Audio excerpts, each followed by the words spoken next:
बिस्मिल्लाहिर्रहमानिर्रहीम। अस्सलाम वालेकुम नाज़रीन, इरफान हाशमी आपको शो में खुशामदीद कहता हूँ। आज 5 जनवरी और दिन है बुध का। विर्ज पाकिस्तान में पहले डील की बात की गई, फिर ढील की बात की गई, और फिर जब दलील मांगी गई तो हाउस ऑफ शरीफ से दलील नहीं आई, बल्कि दलील कहीं और से आज आ गई। पाकिस्तान में DG ISPR major general Babar Iftikhar की प्रेस कॉन्फ्रेंस में सवाल किया गया कि एस्टेब्लिशमेंट से शायद कोई डील हो रही है, इसकी हकीकत क्या है। उन्होंने पूरे हकाइक पाकिस्तान की कौम के सामने रख दिए।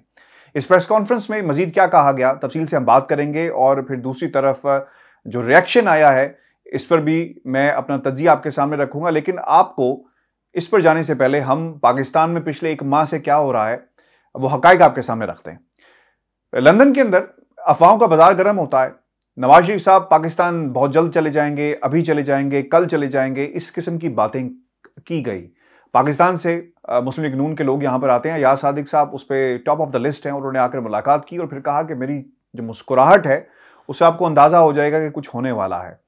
और फिर वो मुस्कुराहट कैसे गायब हो गई, बल्कि वो खुद भी गायब हो गए। और उन्होंने 20 तारीख दी थी और फिर उस 20 तारीख का ये हाल किया कि मेरा ख्याल था और मुझे नहीं मालूम कि अब क्या होगा, ऐसी भी उन्होंने बातें कही। जवेद लतीफ़ साहब ने 25 दिसंबर की तारीख दी, उससे पहले भी अक्टूबर का महीना उन्होंने कहा बहुत ही इंपॉर्टेंट है, लेकिन तारीख देने के बाद वो भी गायब हो गए और उन्होंने अब एक नई तारीख दे दी है। पाकिस्तान के अंदर मार्च का महीना कहा जा रहा है कि शायद कोई नई तारीख आ जाएगी। नवाज शरीफ साहब की इस्टेब्लिशमेंट से डील हो गई है, एक पेज पर है। इस किस्म की अफवाहों का बाजार गर्म रहा और ये पहली दफ़ा ऐसा नहीं हुआ, इससे पहले भी होता रहा। मैं हमेशा से क्रिटिसाइज करता रहा हूं इस मामले के ऊपर, और मैंने ये भी मुतालबा हमेशा ही किया कि माजी के अंदर हम ISPR की तरफ से प्रेस कॉन्फ्रेंसेस देखते थे। डॉन लीक्स का मामला आपके सामने है, किस तरह प्रेस कॉन्फ्रेंसेस होती रही और जो वहाँ से प्रेस रिलीज जारी होती रही वो भी रिकॉर्ड के ऊपर मौजूद है। एक सवाल था कि कोई पाकिस्तान के इदारों को बुरा भला कहता है तो उसका जवाब आना चाहिए। जब दुश्मन पाकिस्तान के इदारों को बुरा कहेगा तो हम उसका जवाब देते हैं। जब कोई सिविलियन मर जाए तो हम उसका भी जवाब देते हैं। हम कहते हैं कि जनाब ये प्रोपेगेंडा किया जा रहा है, ये झूठ बात है। दुश्मन ने जो पाकिस्तान की आर्मी के खिलाफ प्रोपेगेंडा किया, पाकिस्तान की सालमियत के खिलाफ प्रोपेगेंडा किया, उसका जवाब आ जाता है। तो वो लोग जो प्रोपेगेंडा करते हैं इदारों के हवाले से, क्योंकि ये मामला सिर्फ इदारों का नहीं है, पाकिस्तान की सालमियत का मामला इससे जुड़ा हुआ है। जब जमहूरियत रहेगी तो पाकिस्तान के अंदर निज़ाम चलेगा, जब निज़ाम चलेगा तो आवाम तक जो उसके समरात हैं वो भी कन्वर्ट होंगे। ये याद रखिएगा। यहां पर मामला हाउस ऑफ शरीफ का नहीं है, लेकिन इसे मामला हाउस ऑफ शरीफ का बनाया गया और जवाब आना बहुत जरूरी था। जवाब नहीं आता, लेकिन इस हवाले से हम मुसलसल ये बात करते रहे कि जवाब दिया जाए, बताया जाए हकाइक क्या है। सिविल हुकूमत का जवाब आ जाना काफी नहीं होता। सिविल हुकूमत ये कहेगी ना अपने दिफा के अंदर कि जनाब देखें हमारी तो कोई बात नहीं हो रही, इनसे पूछा जाए। लेकिन ये इस बात आज दोबारा कही गई। अंजार अब्बासी साहब की स्टोरी थी जिसमें उन्होंने दफाई जो सोर्सेस थे उन्हें कोट करके लिखा। जब जो बात आसिफ अली जरदारी ने कही थी कि हमसे पूछा गया कि कोई फार्मूला बता दो, हमने कहा कि उनसे पूछो, अब से हमारे से क्यों पूछते हो, पहले इसको निकालो फिर हमसे बात करो। जमहूरियत में ये बिलीव रखते हैं और फिर ऐसी बातें करें, इनकी हकीकत क्या है आज ये पूरी कौम के सामने अयां हो गया। इसके बावजूद अगर पाकिस्तान की कौम इन्हीं लोगों को बार बार इक़्तिदार में लाए तो ये सोचने की बात है। आज की प्रेस कॉन्फ्रेंस इसलिए भी इंपॉर्टेंट थी क्योंकि उसमें जो सवाल पूछा गया वो एस्टेब्लिशमेंट से रिलेटेड था कि शायद कोई डील हो रही है। मैं आपके सामने जो अल्फाज इस्तेमाल किए गए वो मैं रख देता हूं, और डील की तरदीद किन अल्फाज में की गई।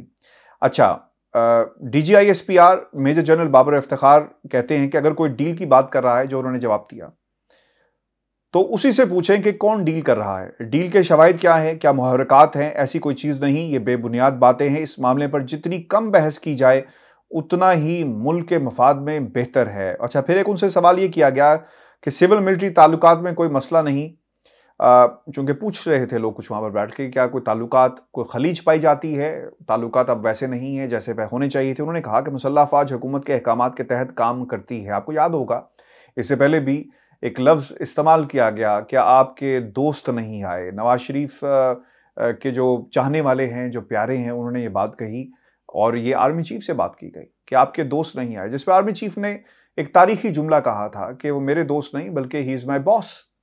इसके बावजूद अफवाहों का बाजार गर्म रहा, डील की बात की गई, ढील की बात की गई। फिर जो क्या सराहियां की जा रही हैं वो ये कहते हैं कि साबिक वज़ीर-ए-आज़म नवाज शरीफ से डील से मुतल्लिक जो सवाल है उसमें मेजर जनरल बाबर इफ्तिखार ने कहा कि ये सब क्या सराहियां, बिल्कुल अगर कोई इस तरह की डील की बात करता है तो इससे बात करें कि कोई डील कर रहा है, इसके मुहर्रिकात क्या हैं, ऐसी कोई चीज़ नहीं। कोई ऐसी बात करता है तो इसकी तफसीलात इससे पूछें। डील की बात है बेबुनियाद है, इस पर जितनी कम बहस की जाए उतना मुल्क के मफाद में अच्छा है। आगे जो क्या कहा वो भी मैं आपके सामने रखता हूं, लेकिन बड़ी इंपॉर्टेंट बात है व्यूअर्स, जिन लोगों से अगर पाकिस्तान की इस्टेब्लिशमेंट डील की बात कर रही हो, जिसे आसिफ अली जरदारी साहब कहते हैं, तो फिर इसका सबूत निकालना कुछ लोगों के लिए शायद मुश्किल हो जाए, एक नेचुरल सी बात है। लेकिन वो लोग जो खुद से बात कर रहे हैं, यहां से तो तरदीद आ गई कि भाई हम नहीं कर रहे और हमें इसे दूर रखो।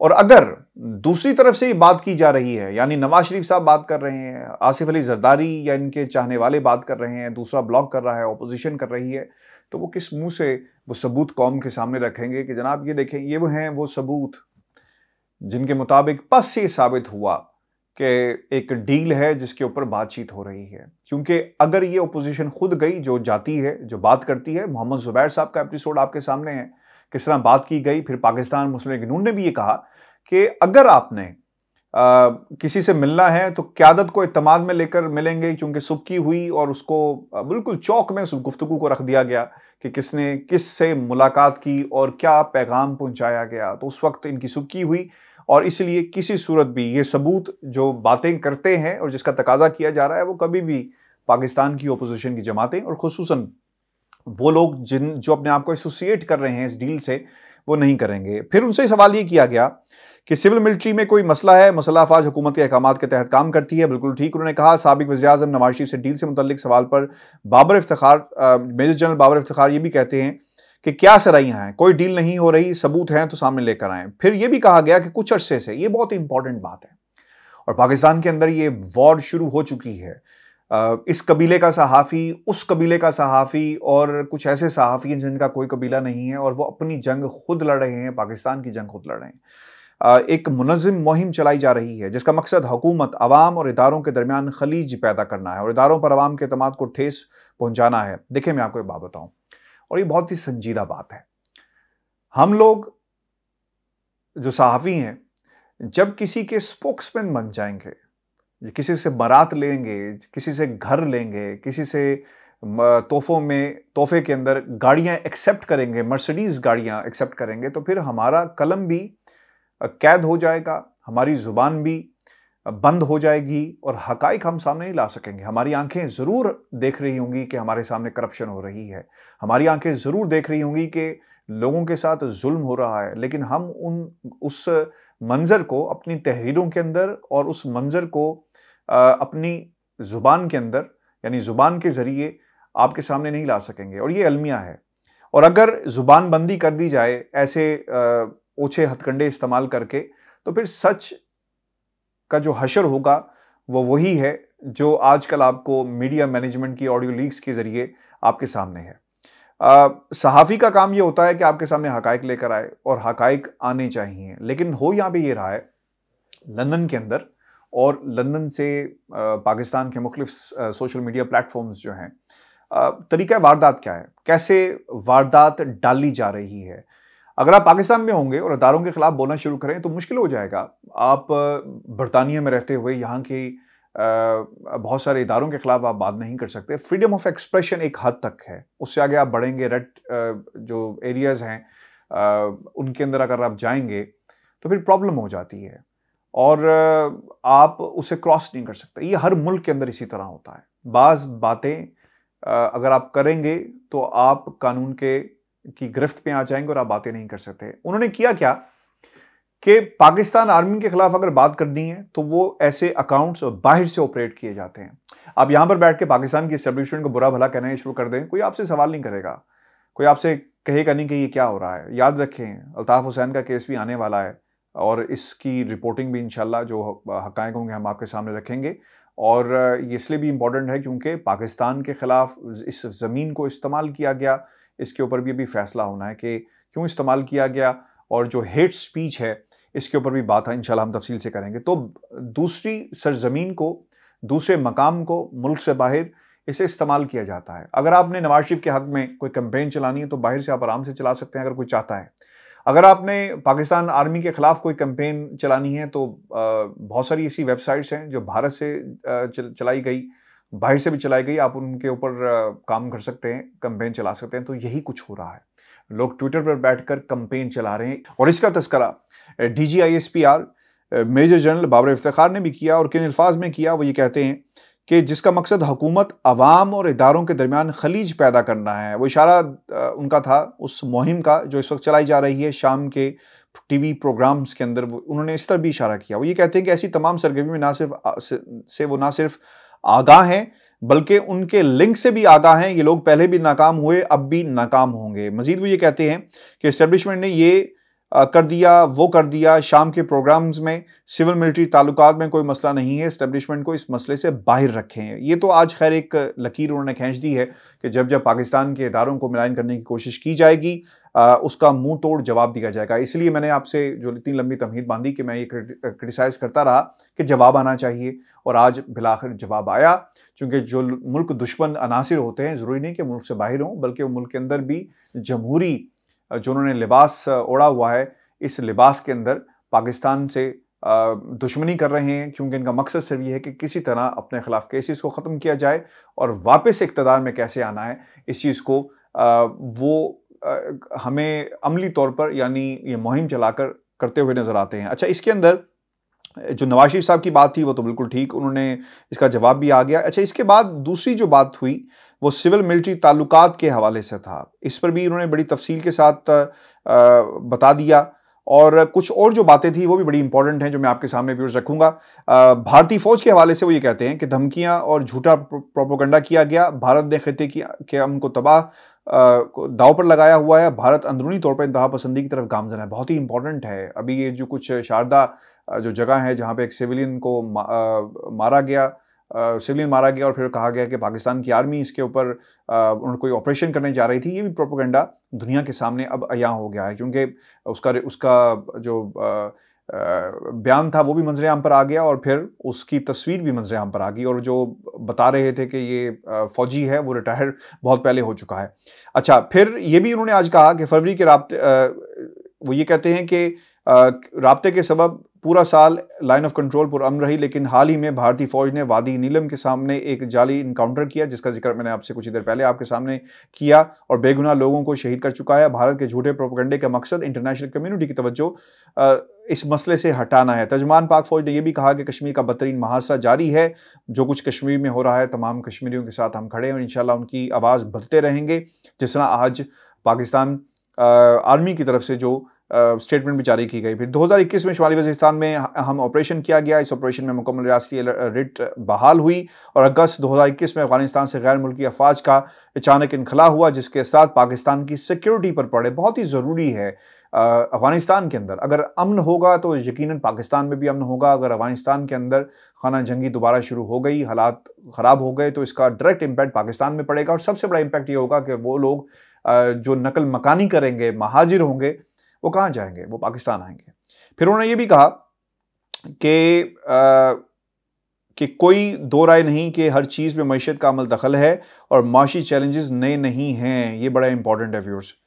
इसलिए भी इंपॉर्टेंट है कि कहाँ गई पाकिस्तान की अपोजिशन जो कहती थी कि इतने कर्जे ले लिए, पाकिस्तान दिवालिया हो गया और पाकिस्तान इस वक्त मुश्किल हालात के अंदर है, और IMF वगैरह वगैरह। ये पहली दफ़ा नहीं हुआ, हर हुकूमत ने यही किया। हर हुकूमत को मुआशी चैलेंजेस का सामना रहा है। पाकिस्तान के अंदर जब आप इंडस्ट्री को नहीं लगाएंगे तो जॉब्स क्रिएट नहीं होंगी। जब आप ऐसी इंडस्ट्रीज की हौसला अफजाई नहीं करेंगे जिसका ताल्लुक IT से होगा, जिसका ताल्लुक सॉफ्टवेयर मेकिंग से होगा, डेवलपमेंट से होगा, तो यकीनन ये हालात तो फिर पैदा होंगे।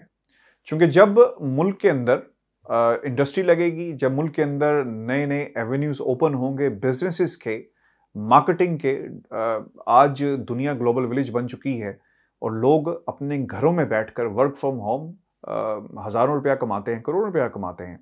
किस तरह कमाते हैं? इस तरह कमाते हैं कि हमने उन एवेन्यूज़ को अभी तक अपने नेशनल सतह पर एक्सप्लोर नहीं किया। और यही अलमिया पाकिस्तान के अंदर पुरानी हुकूमतों का भी रहा कि इन एवेन्यूज़ को बंद रखा और लोग इंडिया के अंदर लोग घरों से काम करते हैं।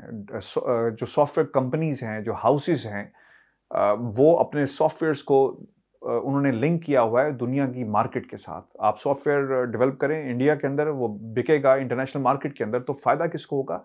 उस मुल्क को होगा। तो हमें इन एवेन्यूज़ पे काम करने की ज़रूरत है। तो जो माशी चैलेंजेस हैं, इसकी बुनियादी वजह ये भी रही। यहाँ पर तो ऐसा होता है ना कि एक सड़क बनाएं, कमीशन खाएं और अपनी हुकूमत बचाएं, यही कुछ हो रहा है। इसके अलावा पाकिस्तान में बड़े बड़े प्रोजेक्ट्स लगाएं और कमीशन को खड़ा किया जाए।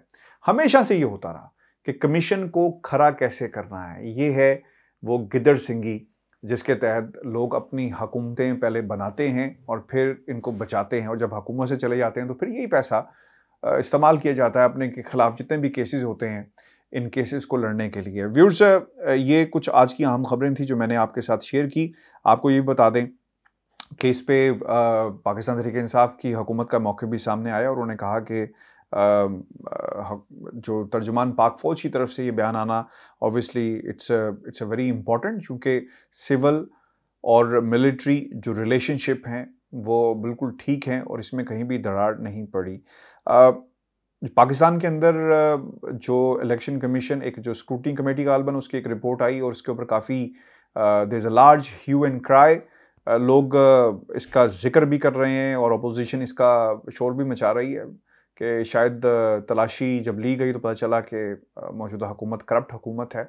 अगर ये बात ठीक है और ये लोग ये समझते हैं कि बिल्कुल ऐसा है, तो किसी भी लीगल प्लेटफॉर्म के ऊपर इस रिपोर्ट को लेकर जाएं और इसे चैलेंज कर दिया जाए और तहरीक चलाई जाए। ये सिर्फ़ और सिर्फ बातें हैं। हालात को ट्विस्ट किया जा रहा है हमेशा की तरह।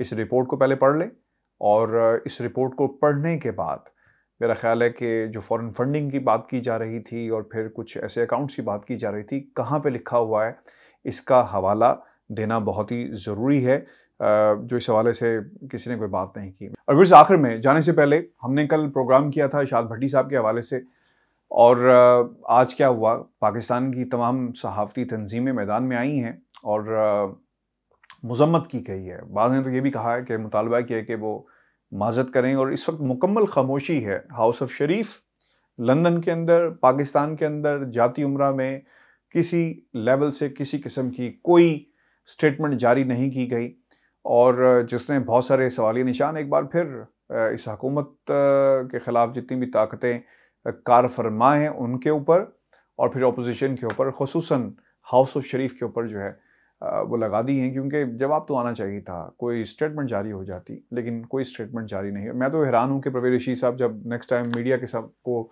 फेस करेंगे अगली पेशी के ऊपर, अगर वो साथ हुए मरीम नवाज़ के, तो फिर क्या होगा। अपने कमेंट ज़रूर भेजिएगा, चैनल को सब्सक्राइब करना मत भूलें। इजाज़त दीजिए, अल्लाह ने के बाद।